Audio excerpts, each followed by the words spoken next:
After last Sunday's lecture, that was on the 17th, I had to go to Calcutta, where, apart from our meetings at the Belur Mutt, I had 2-3 interesting meetings. One is in the Buddhist Mission Seva Pratishthan. There's a hospital of 550 beds, where there was a scientific seminar, inauguration of that at about 2 p.m. Immediately after, there was a meeting in the Ramakrishna Mission Institute of Culture, Vivekananda Auditorium, where a seminar by Vivekananda Swasthya Seva Samkhya. That means a few medical people organized into a service organization to serve the weaker sections, especially in the rural areas, along with their practice and earning money for themselves.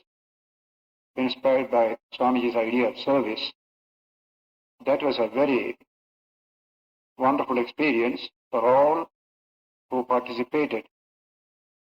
Doctors had gone from Madras, Dr. Ramurthy, neurologist, from here Dr. Ramesh Pai, from Bombay, Kotaris, Mr. and Mrs. Delhi, All India Institute of Medical Sciences, Dr. Tandon, and from Calcutta, many distinguished doctors and young doctors among the audience also. About 600 people, restricted entry. It went on from 4 o'clock to 7:30. Various questions about responsibilities of doctors to the poorer patients. What does Vivekananda say on the subject? And then after the panel members spoke, questions from the audience. So for 3.5 hours, it was a very exciting experience for all concerned. And they have taken a video of the whole show. If it comes here, we shall have occasion to see it. But the main thing is, this spirit of service slowly invading groups of people here and there. That is a wonderful experience, and I'm sure it will catch up with our problems. That was on 23rd afternoon. An additional item was on Sunday, 24th morning. A lecture at the Indian Institute of Management in Calcutta. That was a last-minute arrangement. For the first time I was going there, and for the students there also, coming from all over India, it was the first time they were hearing something new. They asked me what subject you will speak. I said, I will speak on a subject which you don't get taught anywhere here. I will speak on that. How to develop character, how to develop love for man, the spirit of service and dedication. And then questions came towards the end. That was a very wonderful experience.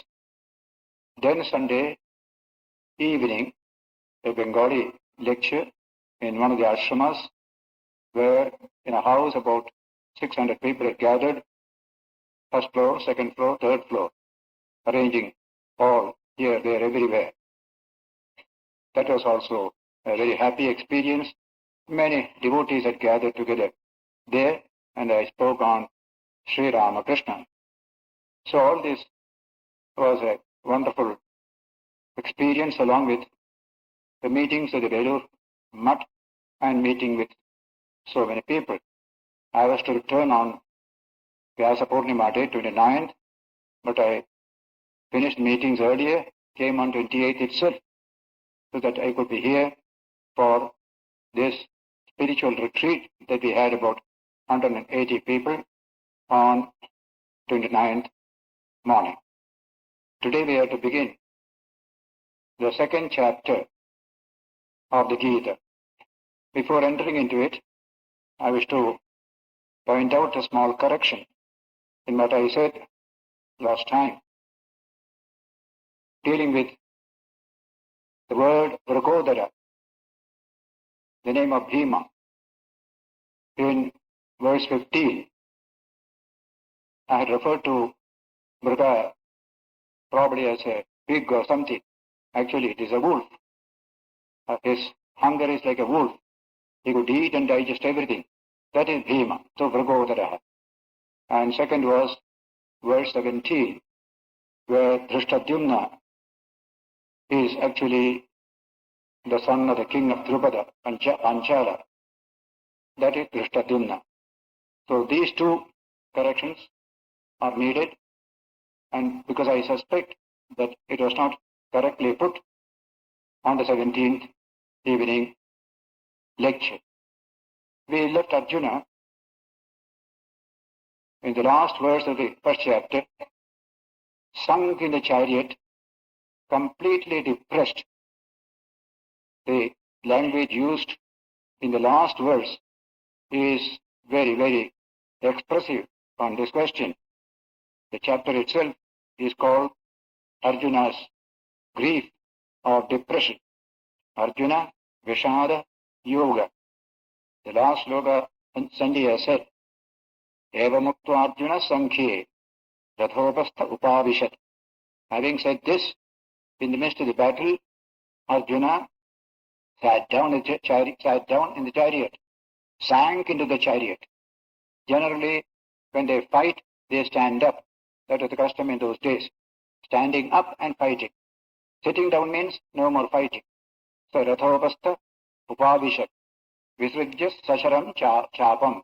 He threw away his bows and arrows. That is complete negation of the purpose for which he has come there. Shoka Samvikna Manasa. Mind was immersed in shoka, grief, dejection. That is the state of Arjuna described in the last verse which we studied on the 17th evening here. Now we begin the second chapter. How did Krishna react to this state of Arjuna's mind and the various arguments Arjuna gave for running away from the field of battle? Some of the arguments appeal to us also. All over the world today, nobody likes war. So in Australia, America, Europe, people ask me this question. Arjuna seems to be better than Krishna. He wants to have peace. He doesn't want war. Krishna is egging him to war. How can we accept this situation? I said, that's correct. Arjuna is speaking of peace, non-violence, compassion, and Krishna is asking him to give up these things. But what does it mean? What is the state of Arjuna's mind? Is there any virtue in Arjuna's state of the mind?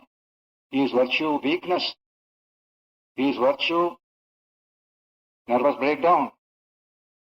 We have to ask that question. Virtue is strong. It's made of stern stuff in the language of Shakespeare. Virtue must be made of stern stuff. That stern stuff you don't find in Arjuna in that condition. He is only invoking these wonderful ideas of love and compassion and non-violence, etc. But his own condition was very pitiable. Absolutely, what you call it today, a psychic breakdown. Krishna looked at him, and then the book will say, with a smile, began to speak to him. How to restore this man to his own true state of mind. He is not like this, but it has come to him just now. This depression, this weakness. Virtue must be made of sterner stuff. Character must be made of sterner stuff. Non-violence also must be made of sterner stuff. Even Mahatma Gandhi would say, I don't like the non-violence of the coward. Non-violence of the brave alone is non-violence. Gandhiji said this. And so, Krishna looked at Arjuna and in two famous verses debunked him. Whatever he thought was right, Krishna showed that was not correct. You cannot judge properly with your sick mind or grief-stricken mind. A grief-stricken mind loses discrimination. You must be more calm and steady. Then you will understand your situation better. And so, this part of the second chapter is very vital in the study of the Gita. Krishna teaching us not to run away from the battle of life. It is easy to run away. Various arguments also we can produce, and we have done also. Suppose you have trouble at home. You simply run away to Benares. Some people say you are wonderful, so full of renunciation. But Krishna won't say so. You are a weakling. You are not seeing your own duty. You are escaping from all this. There is a manliness about man that should not be forgotten. So all these various life situations come to us, and Krishna and today Swami Vivekananda will ask us to face up to these problems, bring up new energies from within. In this way, a positivistic attitude, a positive attitude is given to us, and the mind is made stable and steady to see things clearly. What is your duty at a particular time? You must be able to find out this. Arjuna was confused. He was dejected. His judgment has no value at all. And so Sanjaya begins the second chapter with this statement. Tam tatha kripayavishtam ashrupurnakulekshanam vishidantam idam vakyam uvacha madhusudanaha. Madhusudanaha uvacha. Madhusudana said. That means Krishna said. What did he say? Idam vakyam. This utterance Krishna said. That is to be repeated in the next two verses, what Krishna said. But he said this to whom? To Arjuna. What kind of Arjuna? Vishidantam. Deeply grieving. Vishidantam. Then kripayavishtam. Full of pity. A pitiable condition. Arjuna who was in a pitiable condition. Kripayavishtam. And not only so, ashrapurna apulekshana. Tears streaming from the eyes of Arjuna. These are not signs of strength or stability or courage, not at all. Ashrapurna apulakshanam. Vishidantam. Grieving. That kind of Arjuna, Krishna spoke these words. So you can see the psychological state of Arjuna's mind. It was highly pathological, not healthy. A healthy mind won't be like this. That's what we have to learn first. Weeping and wailing, seeing some problem, is not a healthy condition. If certainly if the problems are too much beyond our control, then we shall have to weep and wail. But if you can, you must try and face up to these problems. There are occasions when you cannot face a problem. And Vivekananda says in one place, I shall either fight the problem or recourse to flight from the problem. There is no harm in flying away, provided you have done your best to face up to it. And this is a positive attitude. Krishna is going to bring this attitude to Arjuna, and then in the context of this, he expounds a wonderful philosophy of life for all people. To people in Australia, America or Europe who refer to the question of war. Why Krishna asked Arjuna to go to war and kill people? You should have said, Arjuna, what you said is correct. Go home, wear some poor dress and take bhiksha from house to house and live an ascetic life. You could have told that. That won't be a solution. Running away from problems will not be a solution because problems will be chasing you all the time. You have to face up some time or the other. That wonderful idea is coming in Krishna's two verses of reply. Bhagavan Vacha. Sri Krishna said, Kutastva kashmanamidam vishame samupasthitam anadiyajustam asvargyam akirtigaram Arjuna. Simple Sanskrit, full of meaning. Kutastva. Kuta means where from? Tva means to you. Where from has come to you? Kashmalam, this very low attitude. Kashmala is the word in Sanskrit for all that is bad. Kashmalam. Vishame samupasthitam. In the most difficult situation, you have brought up this kind of argument and developed this attitude. Vishame samupasthitam. See the situation. In the midst of two armies, battle is to begin. At this moment, you say, no, I cannot. I am going away. I am going to Rishikesh. That kind of saying, Vishame samupasthitam. Then, an Arya-Jushtam, a noble-minded person will not adopt this way. Arya is not a race. Arya is a noble-minded person. Very often confuse the word Arya with a race. There is no Aryan race. In the beginning, Western historians propounded this theory, the Aryan race, that developed into Hitler's Aryan superiority. And when Hitler died, Aryan theory also died. But Arya is used in Sanskrit always for the noble-minded person. Take in a Sanskrit drama. The person will address the character as, my dear Arya, or noble-minded person. And Buddha spoke of his teachings as Aja Satyani, noble truths. The word noble is the word for Arya there. The four noble truths, Aja Satyani. So the word Arya is used by Buddha also, as also by earlier Vedic literature. And this word Arya, therefore, is a very great word in our Sanskrit. Be an Aryan means be noble-minded. Don't be petty. Don't be small. So he calls it an Arya-Jushtam. The attitude you have adopted is not adopted by Aryas. Only those who are not Arya, ignoble people, adopt your attitude. Anarya-Jushtam, Asvargyam. It won't give you any glory. Either in heaven or on the earth, you don't have any glory thereby. Asvargyam, Akirtikaram. Also it brings you bad name, ill fame. Arjuna was a great warrior. He has fallen a prey to weakness. Your name will suffer in the world. Anarya-Jushtam, Asvargyam, Akirtikaram, Arjuna. That is the first.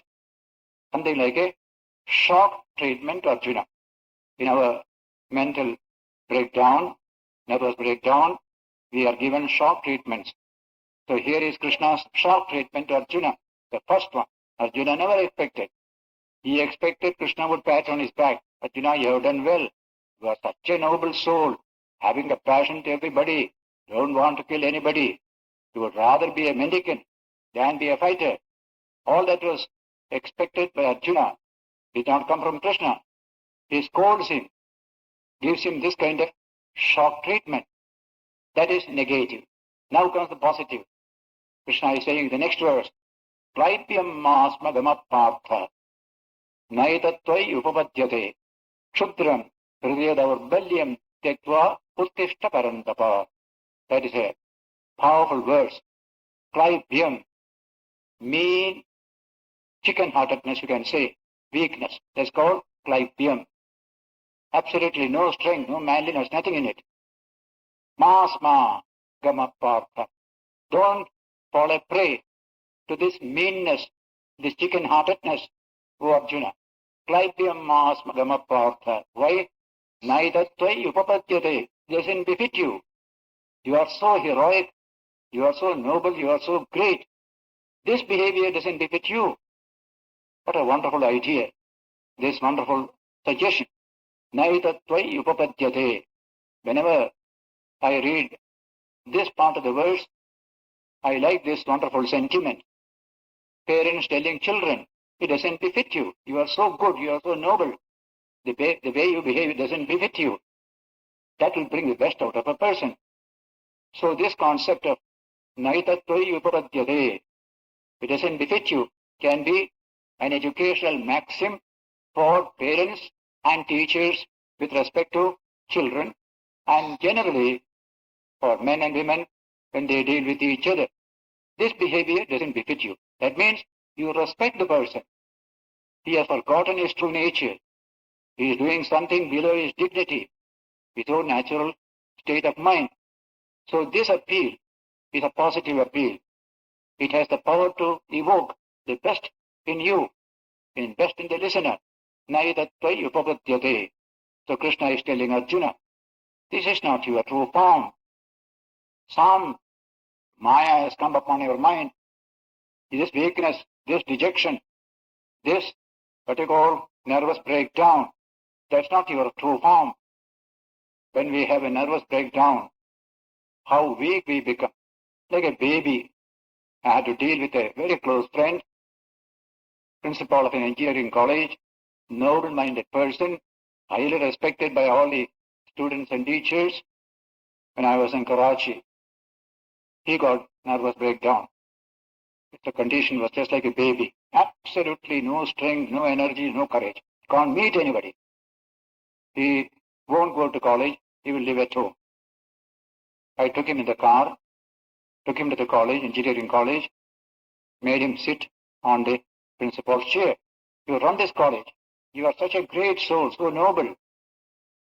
As soon as I left, he also left and came and sat in the house. He couldn't meet anybody.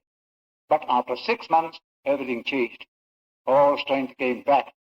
That was just what you call a cloud coming over the sun, a temporary cloud. The real man came out again. Same wonderful work went on.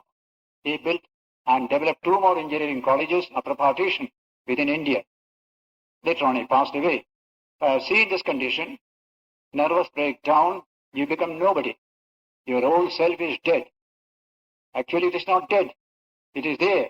It is clouded by this weakness that has come. And so we go to a psychiatrist. He deals with us and somehow he puts us into some sort of a good condition. This we see plenty happening every day. This concept of man is essentially divine. All this weakness that you experience is not your true form. There is something profound about you. That's the basic Vedantic teaching. That is why when Vivekananda was asked in America during question hour, Swami, are you not preaching some sort of hypnotism to people in the name of Vedanta? Just hypnotizing people? Swamiji immediately with a smile said, no sir, I am dehypnotizing the people. They are already hypnotized. They say I am white, I am black, I am this, I am that. All that is false. You are the infinite Atman, one with all. That is your true dimension. Tattvamasi, Tattvamasi. You are that, you are that. Not a tiny organic system. Something profound about you.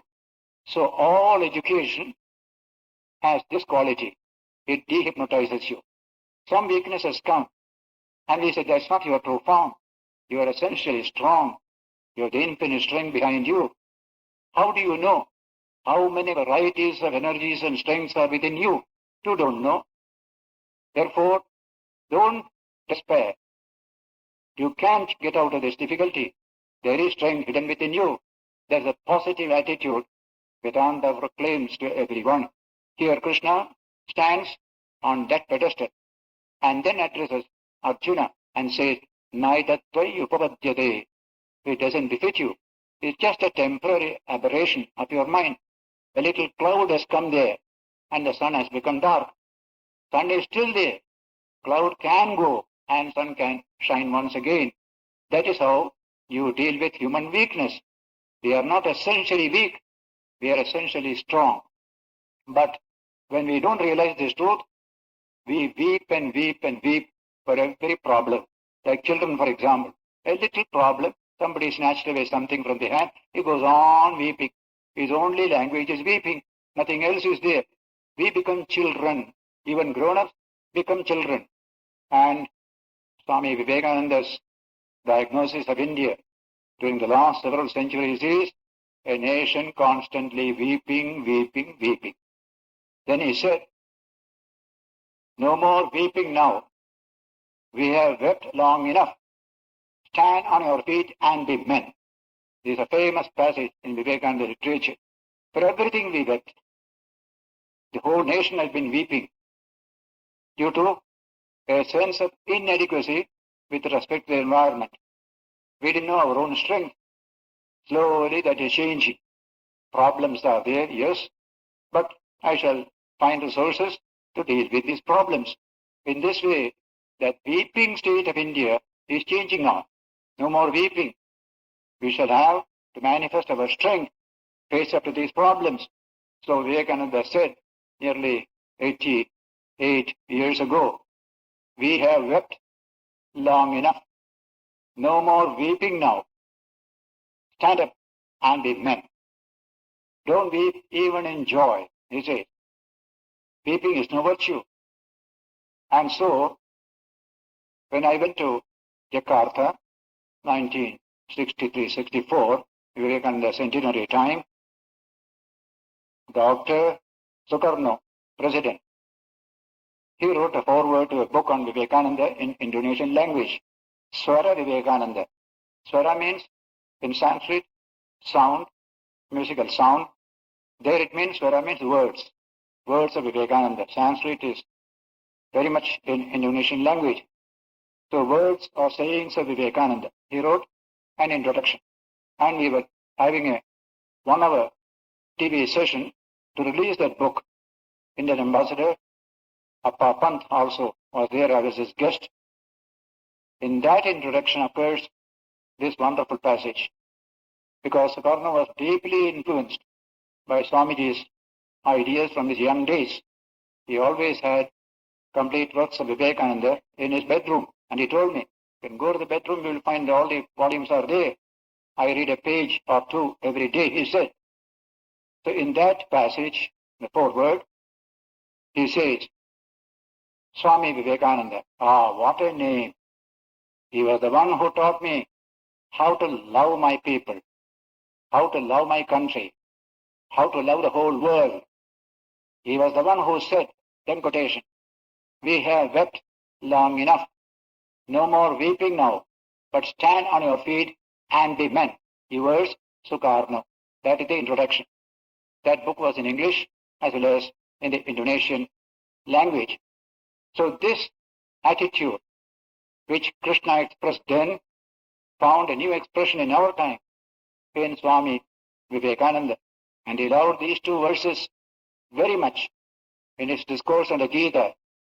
He says, if you can understand the spirit of these two verses, you understand the spirit of the Gita. This is a strong philosophy, meant to make heroes out of clay. This spirit must be captured by our people. We could do so. We were all reading the Gita, but the spirit did not catch us. We didn't catch the spirit all this time. Now Swamiji has come and given us the same message of strength, fearlessness, facing up to problems.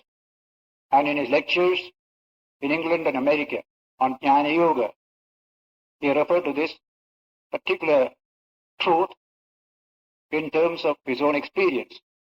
Somewhere in Benares also, he was chased by a number of monkeys. He was then as a wandering monk going around India. Number of monkeys, they were very fierce monkeys in Benares. They chased him and he was running. From a distance, an old sadhu shouted at him, Babaji, don't run away. Face the brutes, face the brutes. Swamiji thought, so wonderful teaching. He immediately turned back and turned towards these monkeys in a fierce look, and the monkeys fled away. He referred to the story and said, face the brute, face the brute. Otherwise, if you run away, the brute will be chasing you throughout your life. That is not manliness. Man has got much better capacity hidden within him. So, this Krishna's tonic to Arjuna is the tonic we all need. The whole nation and the world itself will need it. So in the second shloka, Krishna said, Klaipyam masmadamapartha. Don't give in to Klaipyam. Actually it means a neuter. What you call a napumsakalinga. Neither man nor woman. That's called Klaipya. Weakness, chicken-heartedness, all that meaning attaches to this word Klaipya. Klaipya masma gamapartha. Naidatvai upapadyate. It doesn't befit you. You have such a noble nature, heroism, courage, everything you have, then Kshudram Hridaya Daurbalyam Tyaktva Uttishta Parantava. You are sitting down, broken, sunk in the chariot, in that condition. Krishna says, stand up, stand up. The first sign that strength has come to you is when you stand up.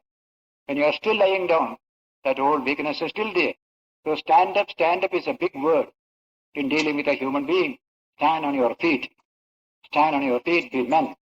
So, this Klaibyam, give it up, this Kshudram Hridaya Daurbalyam, this weakness of the heart, which is Kshudram, which is mean, giving it up.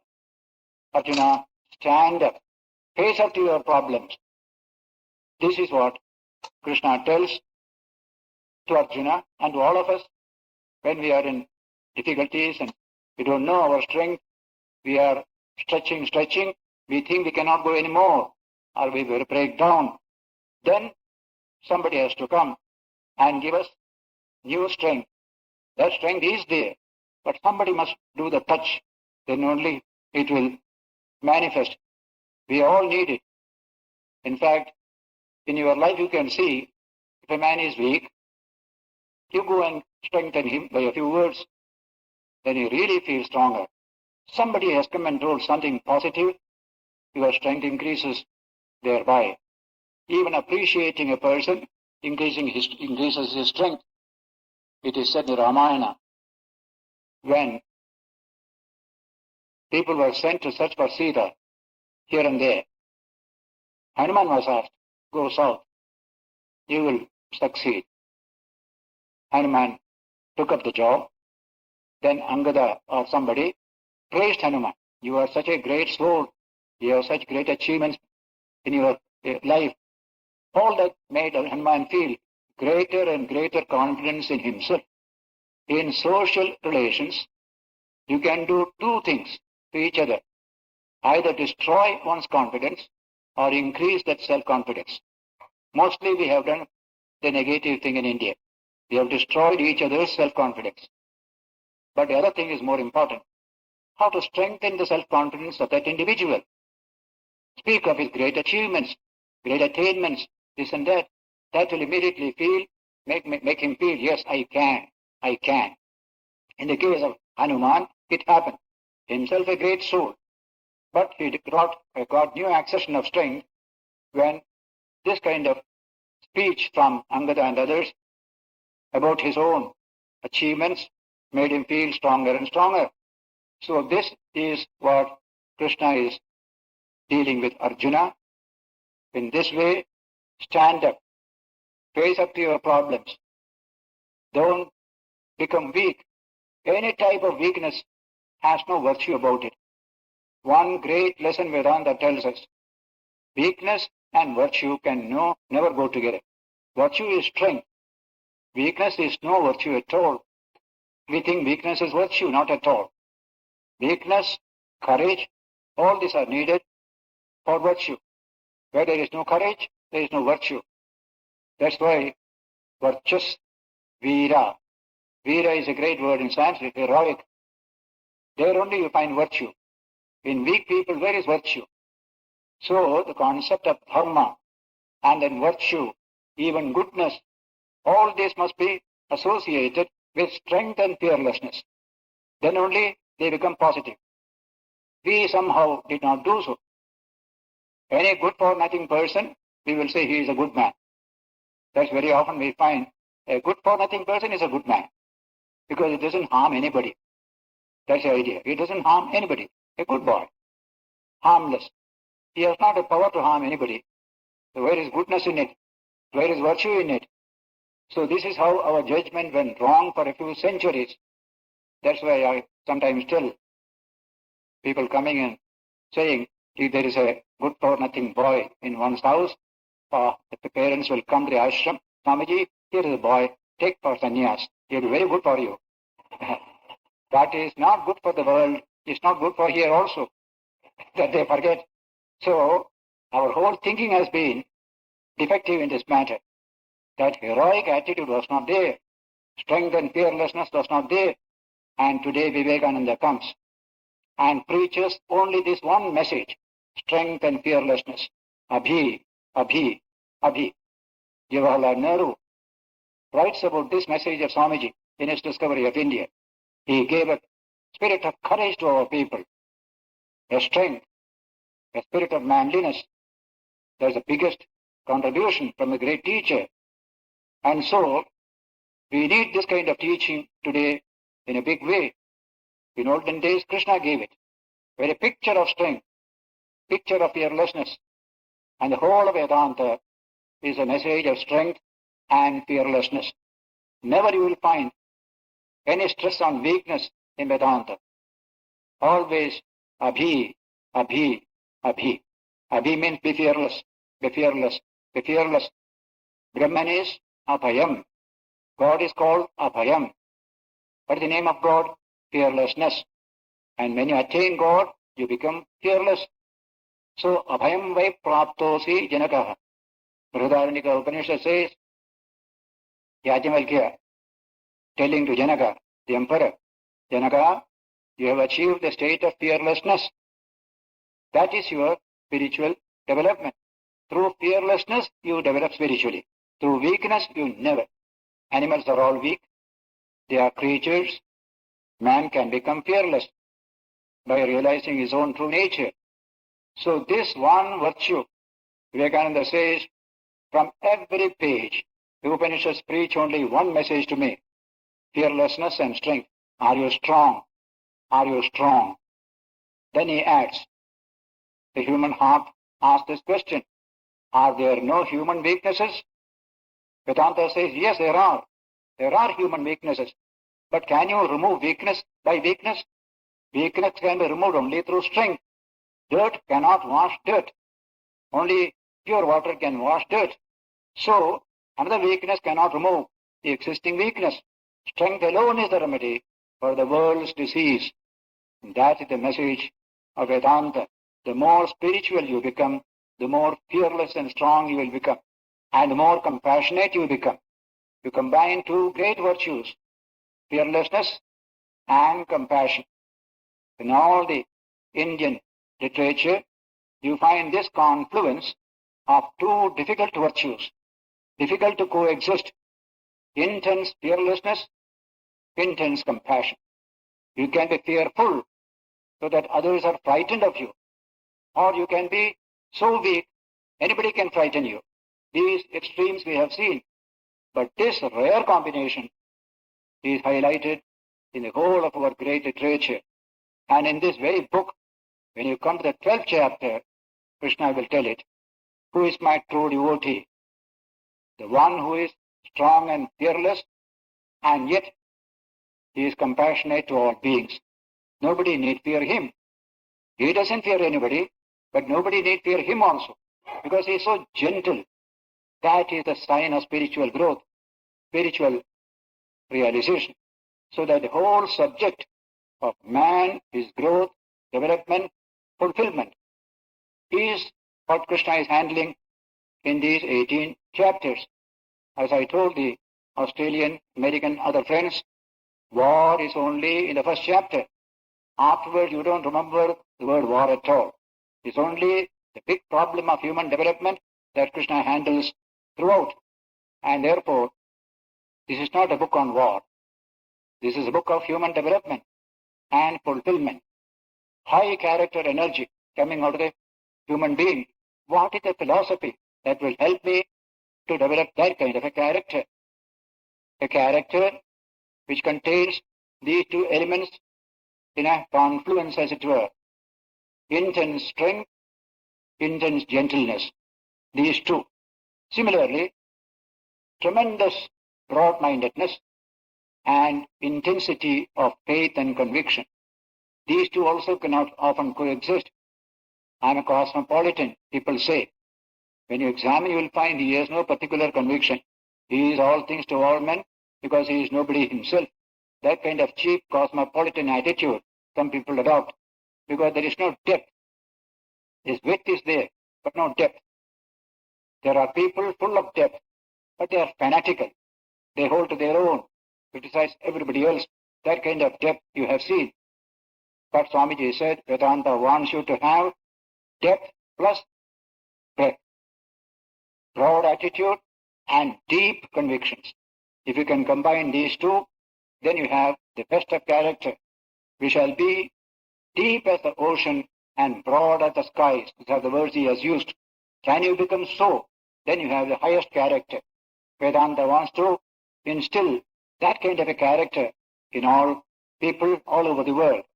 So here you have a profound philosophy of human growth, development, and fulfillment that cannot come to you when you are in a depressed state of mind, when you are nervous and mentally broken. Until you become somewhat normal, this message cannot come to you. So Krishna is giving the first initial tonic to Arjuna's broken mind through these two verses. And the tonic had the effect. When Krishna spoke these words, Arjuna became somewhat thoughtful, somewhat composed in mind. He could speak a little more coherently thereafter. That's what you will see hereafter. Arjuna's words, a little coherence comes. When the depression is no more there, Krishna has removed it by these powerful words which acted as a tonic to the grief-stricken mind of Arjuna. And with a little more calmness, little more rationality, he is putting forth his arguments in his reply to Krishna's exhortation. That is the subject of verses 4th to 9th or so in this second chapter. When Krishna said this, says, Klaibyam masmagamappatha naitatvai upapadyade. Answer to your problems. That's what he said. Face up. He will use this again and again later on. What the Upanishad said in the Kathopanishad, which is studied here, 3rd chapter, Uttishtata, Jagrata, Prapyavaran, Nibodhata. Arise, awake and stop not till the goal is reached. What a beautiful concept of human life. Marching, marching, marching. Flowing water is clean and pure. A stagnant pool is a source of trouble. So also is a stagnant life, stagnant mind. That wonderful idea of creativity comes through this teaching. So having administered this tonic, made Arjuna's mind a little more calm and steady. What you saw at the end of the first chapter and what you will see now, you will find a lot of difference. He is speaking a little more coherent language. He can control his feelings. Controlling feelings is the beginning of human mental development. No animal can control feelings. Whenever feelings come, they express automatically their feeling in action. But man can control feelings, then try to understand the environment, then adapt himself to that situation. So controlling feelings is the first step in thinking, in clear thinking. Otherwise, a clouded thinking, when you have feelings, you will find mind is clouded. When your feelings are slightly calmed, then clear thinking begins. This is the dictate of neurology. Animals cannot control their feelings. The first step to gain control of the environment is controlling of feeling. You see a food, you jump at it. You see something, jump at it or run away from it. All simple feelings all the time. But man alone can watch, study, think, roll in his mind the consequences of things. That means he is controlling his feeling, which may not straight away express itself in action. After thinking about it, then he will express itself in thoughtful action. That's how man controls the environment, which no animal can do. Even the chimpanzee cannot have a fraction of the capacity which you see in man, says neurologist Gray Walter. And therefore, Arjuna is now in a more equable frame of mind. Later on, in the middle of the second chapter, when Krishna begins expounding his own philosophy of life, he will say, this equable mind is essential. A balanced mind, essential. Samatva, the word is samatva. These emotions and feelings inside, just calm them down a little. Then you can see things clearly. Otherwise it will be like life in Delhi, when there is a dust storm. They call it Andhi. You can't see anything. The whole sky is full of dust. You can't see anything. They call it andhi. Literally, it is andhi.